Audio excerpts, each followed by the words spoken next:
일본의 대표적인 기독교 작가 가운데에 미우라 아야코라고 하는 여성 작가가 있습니다. 이분은 참 신실한 믿음의 사람이었는데 그분이 예전에 구멍가게를 한 적이 있었다고 합니다. 구멍가게를 하는데 워낙 이분이 성실하고 또 사람들에게 친절하고 또 정직하게 가게를 잘 운영해서 그래서 동네 사람들이 하나둘 모이더니 그 동네 사람들이 다 이분이 운영하는 이 구멍가게에 와서 물건을 사 가더라는 겁니다. 근데 어느 날 남편이 와서 얘기를 하는 겁니다. 우리 가게 때문에 주변에 있는 다른 가게들이 다 문을 닫게 생겼다라는 겁니다. 그냥 손님들이 우리 가게만 오니까는 다른 가게는 당연히 안 가게 되면 그 가게가 어려워지는 것 아니겠습니까? 그래서 그 말 들은 이분이 그때부터 물건이 다 이제 소진하게 되면 그 다음에는 그 물건을 또 주문해 와서 갖다 놔야 되는데 그 다음에는 갖다 놓지 않고 주문을 하지 않는 겁니다. 그러면 자연적으로 물건이 다 팔리게 되면 그 물건 찾으러 오는 사람들이 있지 않겠습니까? 그러면 그때는 저희 집에는 없으니까는 저 건너편에 있는 저 가게로 가보십시오. 그래서 물건 품목이 하나 둘 떨어져 가지고 나중에는 많은 물건들이 우리 가게는 없고 다른 가게는 있고 그래서 손님들이 하나 둘씩 떨어지게 되더라는 겁니다. 자, 그렇게 되다 보니 시간이 조금 여유가 있고 많이 남게 되었습니다. 그래서 이분이 뭘 했는가 하면 그때부터 책을 읽고 독서를 하기 시작했습니다. 그리고 영감을 얻어서 글을 쓰기 시작했습니다. 그렇게 해서 이분이 지은 책이 뭔가 하면 빙점이라고 하는 아주 유명한 책입니다. 그리고 이분이 대표적인 일본의 기독교 여류 작가가 되었다고 합니다. 여러분, 이분은 세상 사람들 같으면 우리 가게가 잘 되면 더 잘 되기 위하여 다른 가게 어떻게 되든 말든 상관하지 않고 그냥 내 가게만 잘 되면 된다 그렇게 생각하지 않겠습니까? 근데 이분은 그렇게 생각하지 않고 오히려 다른 가게가 잘 될 수 있도록 우리 가게에 있는 물품들을 줄여가면서 다른 가게도 함께 잘 될 수 있도록 그렇게 도왔다라고 한 겁니다. 여러분, 이분이 왜 그랬을까요? 그것이 바로 성경의 가르침이고 그것이 바로 세상 속에 살아가는 그리스도인의 모습이라고 생각했기 때문입니다. 그렇게 양보하고 그렇게 그 사람들에게 다 베풀어 주어도 결국 하나님께서 우리를 축복해 주실 것이다. 우리가 성공하고 잘 되는 것은 우리가 열심히 하고 노력하고 여기에 달려있는 것이 아니라 하나님이 우리에게 복 주시면 우리는 풍성한 은혜와 복을 누리며 살 수 있다. 이 믿음을 가지고 그렇게 양보하고 다 베풀어 주었던 겁니다.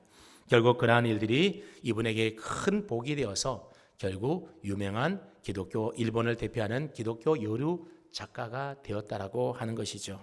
여러분, 오늘 설교 제목이 뭔가 하면 세상에서 그리스도인으로 산다는 것이라고 하는 제목입니다. 여러분, 우리 그리스도인들이 세상에서 살 때에 그리스도인으로서 어떻게 살아야 한다라는 겁니까? 이 미우라 아야코처럼 세상과 다른, 세상과 구별된 삶을 살아가는 것이 바로 우리 그리스도인들이 세상에 살아가는 삶의 자세여야 한다는 거죠.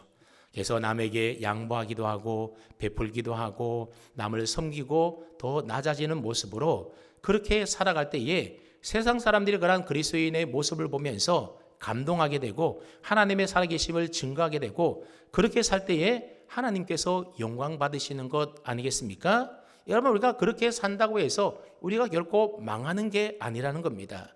하나님이 우리의 삶을 책임져 주시고 우리의 삶에 은혜와 복으로 채워주시더라고 하는 거죠. 오늘 본문에 있는 이삭이 그 사실을 우리에게 증거해 주고 있습니다. 오늘 본문 말씀을 보게 되면 세상과 다르게 살아가면서 세상에 감동을 주는 이삭의 모습이 잘 그려져 있습니다.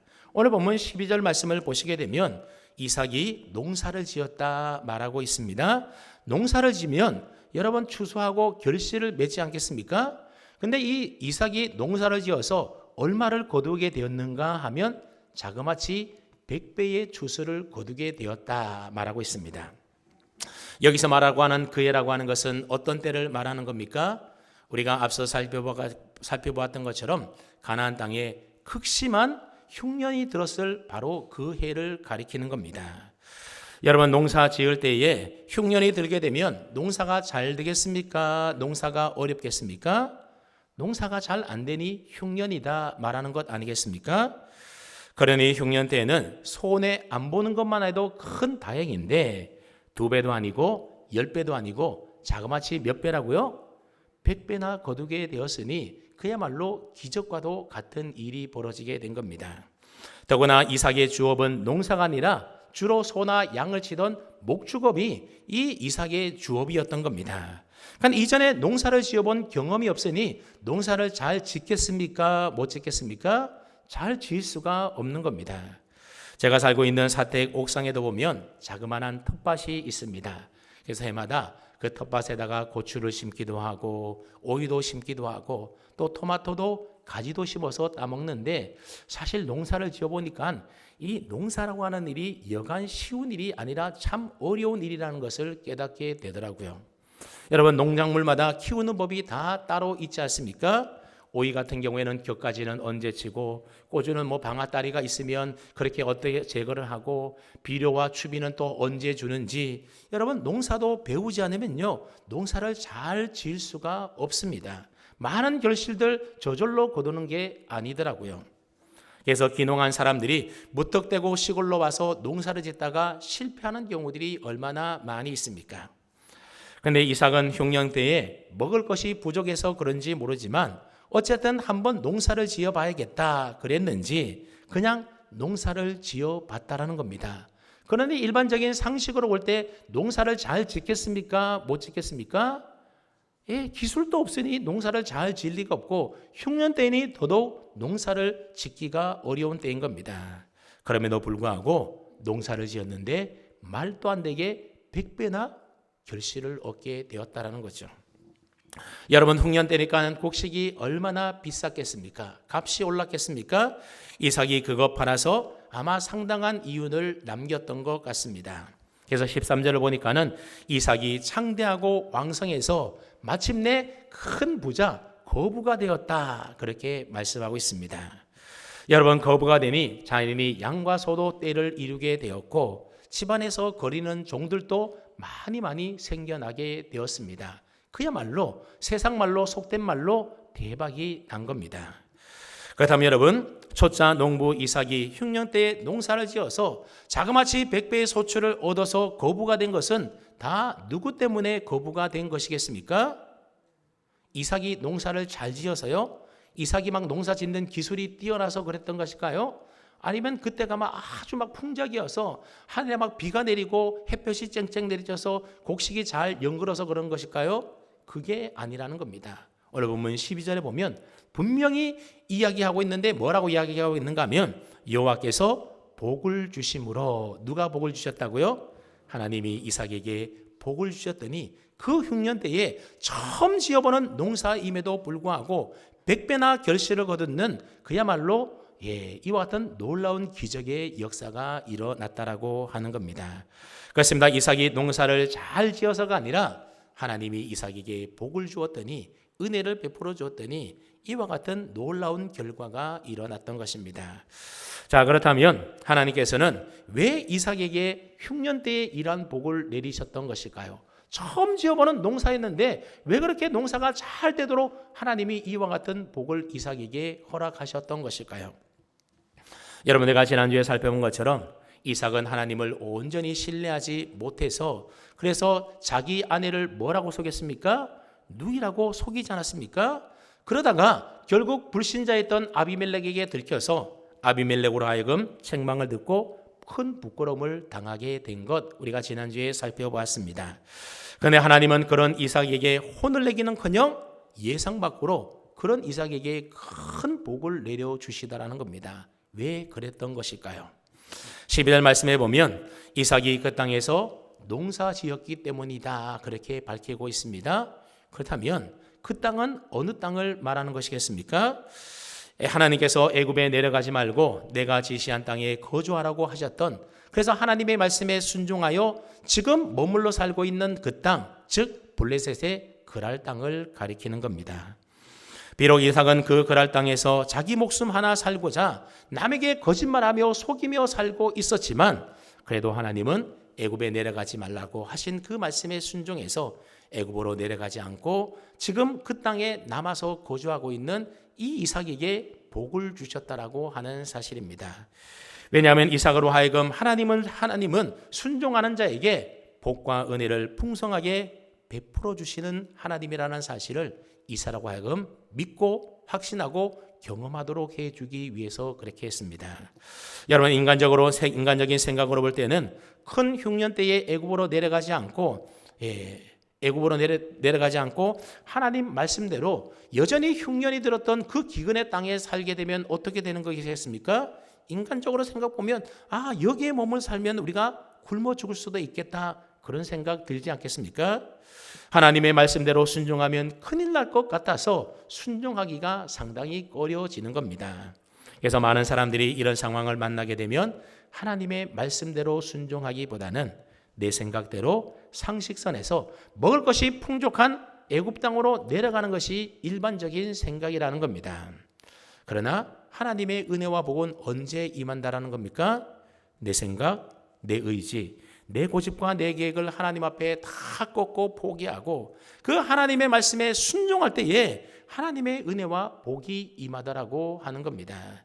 비록 그 땅의 흉년이 아직 끝나지 않았어도 단 한 번 농사를 지어본 경험이 없다 하더라도 하나님의 말씀에 믿음으로 순종하기만 하면 하나님이 100배의 결실을 거두게 해 주시더라. 이것을 이삭으로 하여금 깨닫게 하시고 체험하게 하시고 그래서 하나님을 신뢰하도록 만들기 위해서 하나님이 이삭이 하나님 앞에 믿음이 없었고 그래서 거짓말을 하고 책망 듣는 그런 불순종에도 불구하고 그렇게 이삭에게 100배나 되는 복을 허락해 주셨던 겁니다. 자, 그런데 하나님께서 이삭에게 이처럼 복을 주신 데는 또 다른 분명한 목적이 있었습니다. 그 목적이 무엇입니까? 그것 봐라, 너가 이 흉년 때에 애굽에 내려가지 않아도 내 말에 순종했더니 내가 너의 삶을 다 책임져 주지 않니? 그러니 너는 언제든지 내 말과 내 뜻대로 순종하며 살기만 하면 내가 너에게 큰 은혜와 복을 내려줄 거야. 바로 그 사실을 이삭에게 깨닫게 해주는 겁니다. 이삭도 흉년 때에 처음 농사를 지어서 상식적으로 말도 안 되는 100배나 거두게 되는 이 축복된 사건을 통하여 분명히 깊이 확신을 했을 겁니다. 정말 그렇구나. 이 흉년 때에 애굽에 내려가는 길만이 내가 살 길인 줄로 생각했었는데 하나님께서 내려가지 말라라고 하신 그 말씀에 순종했더니 내 계획 다 내려놓고 내 고집 꺾고 하나님의 말씀에 믿음으로 순종했더니 정말 하나님께서 내게 은혜를 주셔서 내게 살 길을 열어주시는구나. 오히려 100배의 복을 내게 허락해 주시구나. 그 사실을 분명히 깨닫고 확신하게 되었던 겁니다. 그러니 여러분, 그때에 이삭이 얼마나 감격스러웠겠습니까? 그때 이삭은 아마 그렇게 결단을 했을 겁니다. 그래, 이제부터는 내 생각대로 살지 말자. 세상 방식대로 살지 말자. 내가 좀 손해보더라도 하나님의 말씀대로 하나님의 뜻대로 믿음으로 하나님의 말씀에 순종하며 살아보자. 그래서 하나님께 영광 돌리는 삶을 이제부터 살아야겠다. 아마 이삭은 그런 결단을 했던 것 같아 보입니다. 그렇습니다. 오늘 저와 여러분들이 세상에서 그리스도인으로 산다고 하는 것은 어떻게 사는 것을 말하겠습니까? 세상 사람들처럼 내 생각, 내 계획, 내 고집, 내 상식, 내 이성으로 살아가는 삶이 아니라 내 모든 것들을 다 하나님 앞에 내려놓고 오직 하나님의 말씀과 뜻에 믿음으로 순종하며 사는 것이 바로 세상 속에서 우리 그리스도인들이 살아가야 하는 삶의 모습이라고 하는 겁니다. 그래서 하나님의 말씀과 뜻이 비록 내 생각과 다르다 할지라도 내 머리로는 도저히 하나님의 뜻이 이해가 가지 않는다 하더라도 혹 하나님의 뜻이 내게 손해가 된다 하더라도 하나님의 생각이 내 생각보다 더 크고 더 옳다라는 그런 믿음을 가지고 하나님의 말씀과 뜻에 믿음으로 순종하기만 하면 하나님께서 우리의 삶에 크고 놀라운 100배의 축복을 우리에게 허락해 주시더라고 하는 사실입니다. 그렇습니다. 그런데 문제는 생각지도 않은 그 다음에 일어나게 됩니다. 이삭이 농사를 지어서 100배나 얻어 창대하고 왕성하여서 큰 거부가 되자 어떤 일이 일어나게 됩니까? 블레셋 사람들이 그런 이삭을 시기하기 시작하는 겁니다. 여러분, 이삭이 그 안에서 무슨 해코지를 한 것이 아니지 않습니까? 사기를 친 것도 아니고 블레셋에 있는 그랄 사람들에게 큰 손해를 끼친 적도 없었습니다. 단지 이삭이 하나님께 복을 받아 창대하고 왕성하여 거부가 되니 그냥 그랄 사람들이 이유가 없이 배가 아프고 속상하고 밉고 싫었던 겁니다. 여러분, 우리말 속담에도 보면 사촌이 땅을 사면 어떻다고요? 배가 아프다 그러지 않습니까? 여러분, 사촌이 땅을 사도 배가 아플 지경인데 왜 낯선 사람들이 우리 땅에 오더니 안 그래도 흉년이 들어서 어려워서 죽겠는데 보니 이 사람은 초짜 농부임에도 불구하고 농사를 지었는데 100배나 거두는 겁니다. 그래서 그 이삭을 바라보면서 배가 아파서 시기심이 발동해서 어떻게 했다고 합니까? 15절 말씀을 보시면 블레셋 사람들이 와서 이삭의 아버지 아브라함 때에 이 아브라함의 종들이 파놓은 우물들을 다 막고 흙으로 메웠다 그랬습니다. 여러분, 창세기 20장을 읽어보시게 되면 과거 이삭의 아버지 아브라함은 우물의 땅값을 정식으로 블레셋 사람들에게 다 지불하고 그 우물을 자기의 소유물로 삼은 적이 있었습니다. 따라서 이 우물의 소유권은 누구라는 겁니까? 당연히 아브라함이 죽었지만 아브라함의 상속자인 이삭에게 이 우물의 소유권이 있는 겁니다. 그런데 블레셋 사람들은 이삭을 시기하고 미워해서 그 우물을 다 막아버리고 흙으로 그 우물을 채워버렸습니다. 여러분, 팔레스타인 땅은 강수량이 아주 적습니다. 비가 많이 내리지 않습니다. 또 큰 강이 없기 때문에 절대로 우물물에 의지해서 살아가야만 하는 겁니다. 그러니 우물이 얼마나 중요하겠습니까?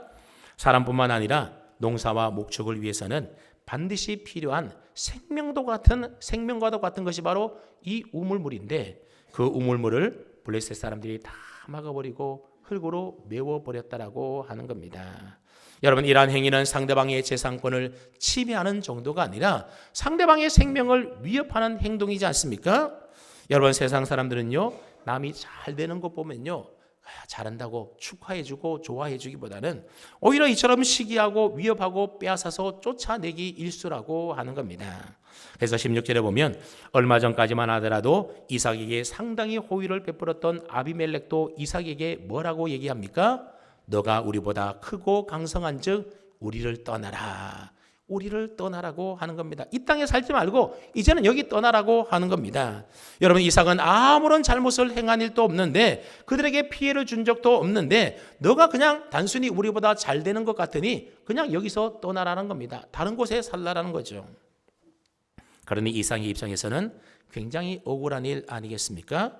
그런데 17절에 보면 이삭은 그럼에도 불구하고 아무런 대꾸도 하지 않고 그냥 그곳을 떠나버립니다. 여러분, 100배의 소출을 얻었던 기적의 땅을 내어주는 것, 그게 어디 쉬운 일이겠습니까? 요즘으로 비유하자면 이런 말이 되는 겁니다. 어떤 예수 잘 믿는 집사님이 상가의 전세를 얻어서 가게를 오픈하여 개업하게 되었습니다. 그래서 돈을 내고 인테리어도 다 자기 돈으로 했습니다. 그때까지만 해도 그 가게가 그렇게 잘 될 줄 아마 상가 주인은 까맣게 모르고 있었던 겁니다. 그런데 웬걸요? 하나님이 그 가게에 복을 주시고 그 집사님에게 복을 주셔서 그 가게가 얼마나 잘 되는지 세상 말로 그야말로 대박이 나게 된 겁니다. 막 돈을 싹싹 끌어 모으는 겁니다. 그러니 누가 배가 아프겠습니까? 그 상가를 임대해준 이 상가 주인이 배가 아프기 시작하는 겁니다. 내가 장사를 할 걸, 내가 장사했으면 나도 저렇게 돈을 벌 걸, 이런 마음이 생겨서 그 사람이 어떻게 했는가 하면 어느 날 상가 주인이 아직 전세 기간이 많이 남아 있음에도 불구하고 대뜸 찾아와서는 이 가게 비워달라고 생떼를 쓰기 시작하는 겁니다. 만약 여러분 같으면 이런 상황 가운데서 어떻게 하시겠습니까? 아무리 우리가 예수 잘 믿는 사람이라 하더라도 대박 장사 잘 되는 그 가게 쉽게 포기할 수가 있겠습니까? 당연히 계약 기간이 남아있으니 상가 건물 임대차 보호에 따라서 내 권리와 내 주장을 내세우면서 절대로 그 계약 기간이 끝날 때까지 그 가게 비워주지 않을 것입니다. 마찬가지로 이삭도 자기 아버지 아브라함의 종들이 판 우물에 대한 정당한 권리가 자신에게 있기 때문에 자신의 소유권을 주장하면서 자신의 우물을 흙으로 메워서 재산권을 침해한 이 블레셋 사람들을 고발하고 그들과 맞서 싸울 만도 하지 않겠습니까?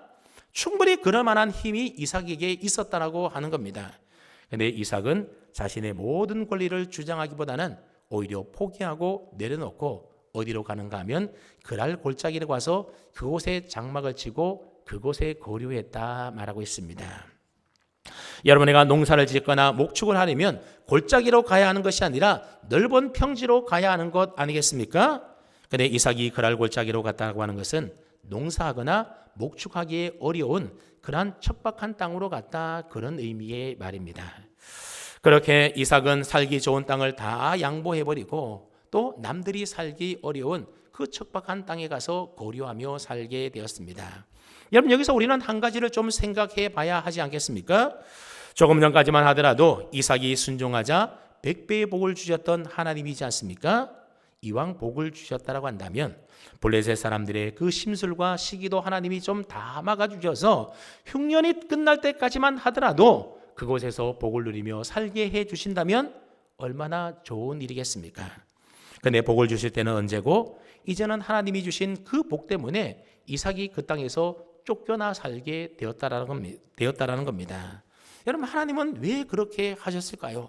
조금 전까지만 하더라도 100배의 복을 주셨는데 이제는 그 복받은 일 때문에 오히려 시기를 받아서 그 땅에서 쫓겨나게 되었다라고 하는 겁니다. 그것은 바로 이삭의 믿음을 한층 더 성장시키고 하나님에 대한 믿음을 확고하게 하기 위한 하나님의 계획 때문에 그렇습니다. 여러분, 우리가 지난주에 살펴본 것처럼 우리 인생은 참으로 연약한 존재들이지 않습니까? 하나님의 말씀에 순종했다가도 금방 자기 목숨 죽을까 봐 두려워서 남을 속이고 거짓말해서 자기 아내를 누이라고 속이는 것이 바로 연약한 우리 인생의 모습이라고 하는 겁니다.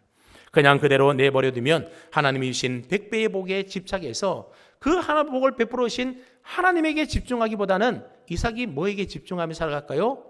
그 복에 집중하며 살 수가 있다는 거죠. 복을 주신 분은 하나님인데 우리 인간들은 연약해서 잘 되면 하나님이 복 주신 하나님보다도 우리가 복받은 그 자체에 집중하며 살게 된다는 거죠. 그래서 하나님은 너가 어디로 가든지 어떠한 형편에 놓이든지 너가 하나님만 붙들고 하나님만 바라보고 하나님 의지해서 하나님 말씀에 순종하여 살아가면 그와 동일한 은혜와 복을 하나님이 베풀으신다는 사실을 이삭으로 하여금 경험하도록 하기 위하여 그를 그 땅에서 보내어서 살기 어려운 척박한 그랄 골짜기로 이삭을 보내었던 겁니다. 그래서 100배의 복을 주신 그 자리에서 쫓겨나 지금보다도 더 형편이 어려운 그랄 골짜기로 가서 거주하며 살게 되었습니다. 그런데 다행스럽게도 이삭이 갔던 그 그랄 골짜기에는 예전에 아버지 아브라함이 파놓았던 우물이 그곳에 있었습니다. 이삭은 아주 어렸을 때의 기억이지만 아버지가 파놓았던 그 우물이 생각이 나고 기억이 났던 겁니다. 그런데 가보니 그 우물이 어떻게 되어 있는 겁니까? 아브라함의 죽은 이후에 아무도 임자 없는 우물이라고 해서 블레셋 사람들이 다 못쓰게 그냥 다 흙으로 또 메워 놓은 겁니다. 그래서 이삭은 메워진 그 우물을 다시 파기 시작했습니다. 그리고 그 우물의 이름을 그의 아버지가 부르던 이름 그대로 불렀습니다. 자, 여러분, 그렇다면 이 이삭이 왜 그 우물을 그의 아버지가 불렀던 이름 그대로 그 우물의 이름을 불렀던 것일까요? 그것은 바로 이 우물의 소유권자가 바로 이 우물을 팠던 아브라함의 상속자인 이삭 자신에게 있다는 것을 공공연하게 알리기 위함인 겁니다. 이 우물의 소유권은 바로 이삭에게 있다는 것이죠. 또한 이삭은 이 우물뿐만 아니라 자기 종들을 시켜서 골짜기를 파서 셈의 근원이 되는 새로운 우물을 또 얻게 되었습니다. 자, 그러니 이제 우물이 2개나 생긴 겁니다. 더 이상 물 걱정할 필요가 없었습니다. 그러니 얼마나 다행입니까? 근데 이 소식을 들었던 그랄 목자들이 이삭에게 찾아와서는 이 우물은 우리의 것이다, 내놔라, 그렇게 또 억지 주장하면서 생떼를 부리기 시작하는 겁니다. 그러니 그랄의 목자들과 이삭의 목자들 사이에 다툼이 일어나지 않았겠습니까?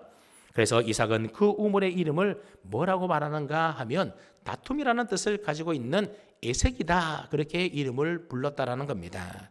여러분, 앞서 이삭은 아버지가 판 우물의 이름을 그대로 불렀다고 했습니다. 그런데 그날 목자들이 찾아와서 억지 주장을 하면서 다툼을 일으키게 되자 이제는 그 이름을 바꾸어서 에색으로 바꾸게 되었다라는 겁니다. 여러분, 이게 뭘 의미하는 것이겠습니까? 이 우물에 대한 소유권을 이삭이 포기했다라는 말입니다. 우물 때문에 다툼이 일어나고 싸움이 일어날 바에는 차라리 양보하고 포기해 버리겠다라는 겁니다. 만약 세상 사람들 같으면 정당한 소유권을 주장하며 끝까지 다투고 싸우며 이것은 우리 아버지가 팠던 우리의 우물이다, 내 우물이다, 그렇게 소유권 주장하지 않겠습니까? 하지만 이삭은 아무리 힘들게 판 우물이었지만 하나님을 믿는 사람답게 세상의 방식대로 다투거나 경쟁하지 않고 통 크게 이번에도 양보하게 됩니다. 그리고는 아무 일이 없다는 듯이 또 다른 곳에 가서 또 우물을 파기 시작했습니다. 우물이 없으면 살 수가 없으니까는 먼저 우물을 파는 겁니다. 그 우물에서 물이 또 터져 나오게 되었습니다. 보통 웬만하면 우물 판다고 해서 다 우물이 나오는 것이 아닙니다. 한 10번 파면 한두 번 나올까 말까 하는데 지금 이삭은 파는 곳곳마다 뭐가 나와요? 그 우물에서 물이 터져 나오고 있는 것이죠. 하나님이 이삭에게 은혜를 베풀어 주고 있는 겁니다. 그러자 물이 나왔다는 소식을 들었던 그랄 사람들이 또다시 찾아와서는 이삭에게 시비를 거는 겁니다. 이삭은 그래서 이 우물을 대적하다는 뜻을 가지고 있는 신나라 그렇게 불렀다고 합니다. 이번에도 이삭은 자기 소유권을 내세우거나 주장하지 않고 또다시 양보해 주었습니다. 이삭은 자신을 대적하고 미워하는 자들의 원수 갚는 일은 다 하나님 앞에 맡겨버리고 끝까지 온유함으로 인내하면서 화평하기를 위하여 힘썼던 것입니다. 그리고는 또다시 한번 거처를 옮겨서 또 다른 곳에 가서 또 우물을 파기 시작했습니다. 그랬더니 이번에는 더 이상 그럴 사람들이 찾아오지 않는 겁니다. 억지 주장하면서 다투거나 싸우거나 대적하는 일이 없었습니다. 그래서 이삭이 이 우물의 이름을 뭐라고 불렀다고 말합니까? 르호봇이다 그렇게 불렀다고 합니다. 이 르호봇이라고 하는 말은 넓다, 광대하라는 뜻을 가지고 있는 단어인데 단순히 장소가 넓다라는 의미의 말보다도 하나님께서 이와 같이 크고 넓은 복된 풍성한 은혜를 우리에게 이곳에서 베풀어 주셨다라는 뜻을 가지고 있는 말입니다. 즉 하나님께서 풍성한 은혜와 복을 이곳에 부어 주셨다라고 해서 붙여진 이름이 뭐라고요? 그게 바로 르호봇이라고 하는 이름입니다. 그래서 22절 하반절 말씀에 보면 이삭이 어떻게 했다고 하는지 우리 한번 앞에 자막이 있죠? 한번 읽어보겠습니다. 시작.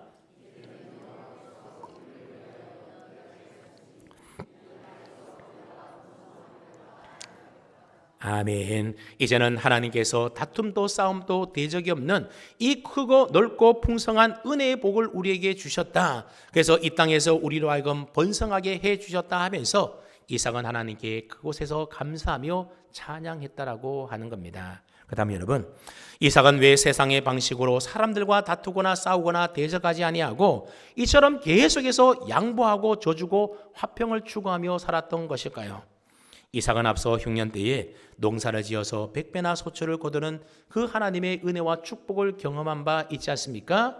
그때 깨달은 한 가지 사실이 있었습니다.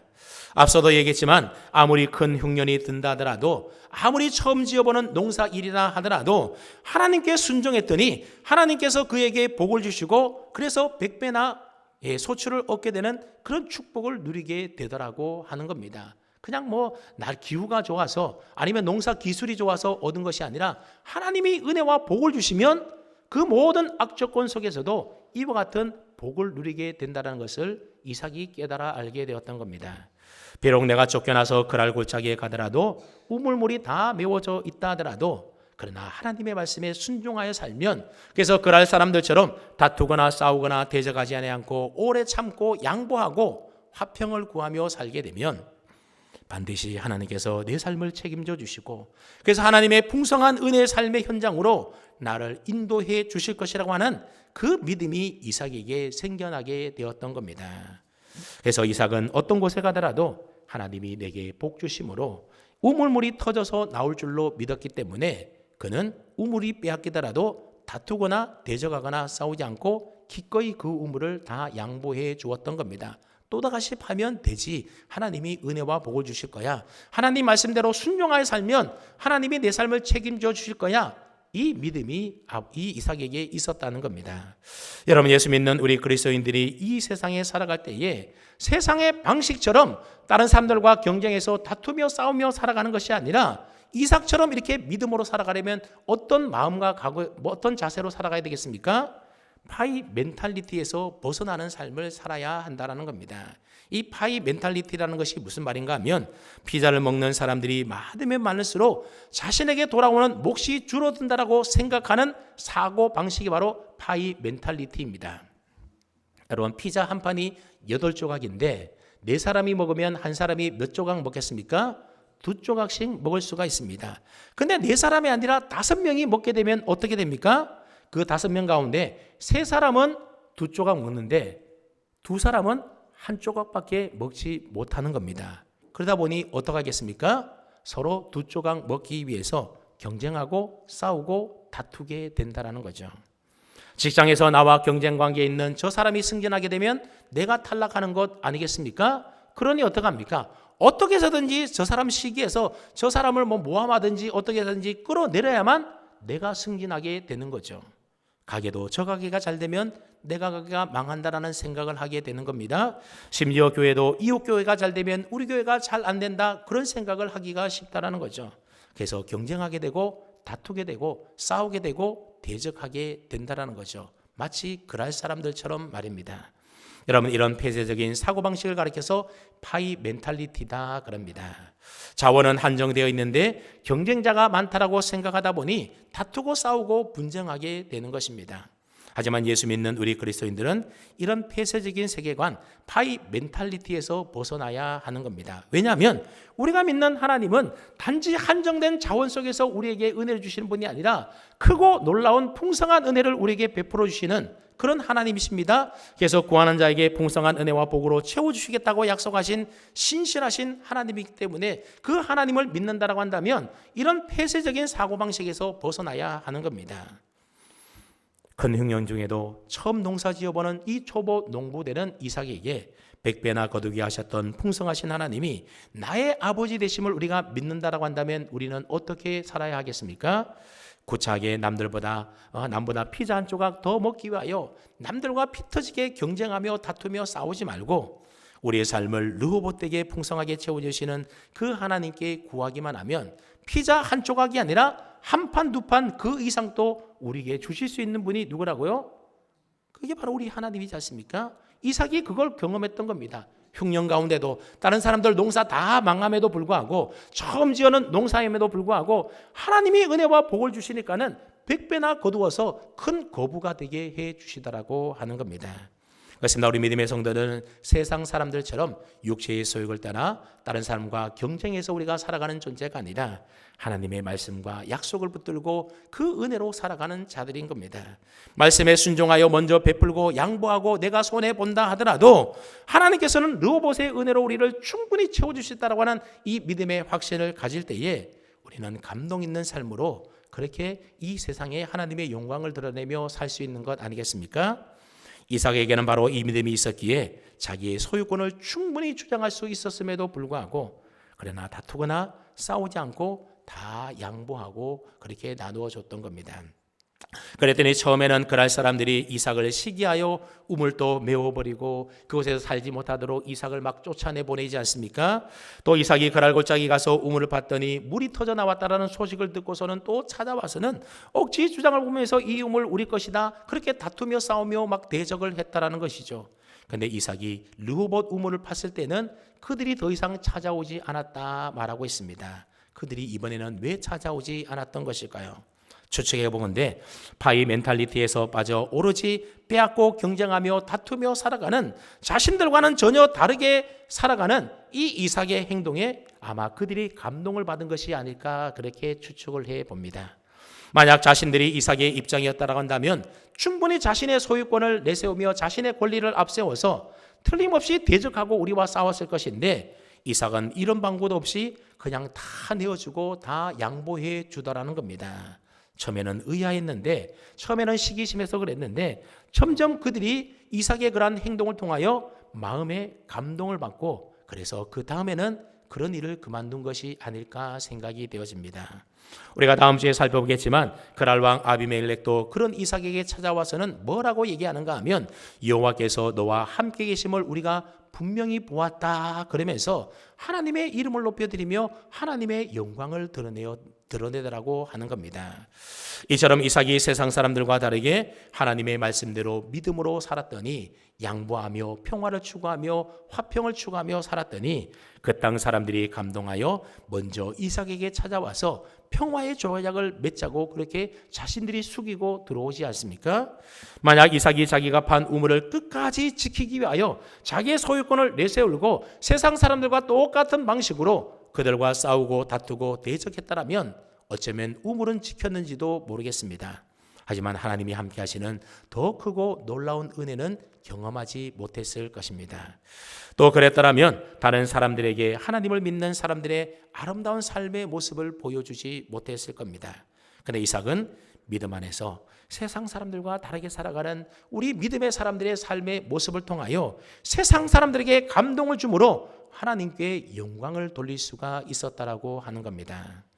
오늘 예수 믿는 저와 여러분들도 세상에서 그리스도인들로 살아갈 때에 이 이삭처럼 남들이 감동시킬 만한 세상과 구별된 모습으로 하나님께 영광 돌리며 살아갈 수 있기를 축복합니다. 사랑하는 성도 여러분, 오늘 우리가 살아가는 이 세상은 무한 경쟁 사회이지 않습니까? 이런 세상 속에서 참된 그리스도인으로 산다라고 하는 것은 그야말로 참 쉽지가 않은 일입니다. 세상 사람들과 다르게 살기 위하여 때로는 우리가 손해를 봐야 되기도 하고, 때로는 섬김을 받기보다는 남을 먼저 섬겨줘야 되고, 때로는 내 소유권이 있음에도 불구하고 남에게 양보해 주어야 될 때도 있다라는 겁니다. 마땅히 행할 수 있는 권리도 포기해야 되고, 때로는 너무나 억울해서 화가 나고 막 분노가 치밀어 오는 일이 있더라도 인내하며 참아내야 하는 겁니다. 그러니 그리스도인답게 살아가는 일이 여간 힘든 일이 아니지 않습니까? 그러나 하나님은 자녀된 우리들을 향하여 세상 방식대로 살지 말고 참된 그리스도인답게 성경의 말씀대로 우리에게 살아보라고 권면하고 있습니다. 그러면 풍성한 르호봇의 은혜로 너의 삶을 책임져 줄게 하나님이 우리에게 분명히 약속해 주고 계십니다.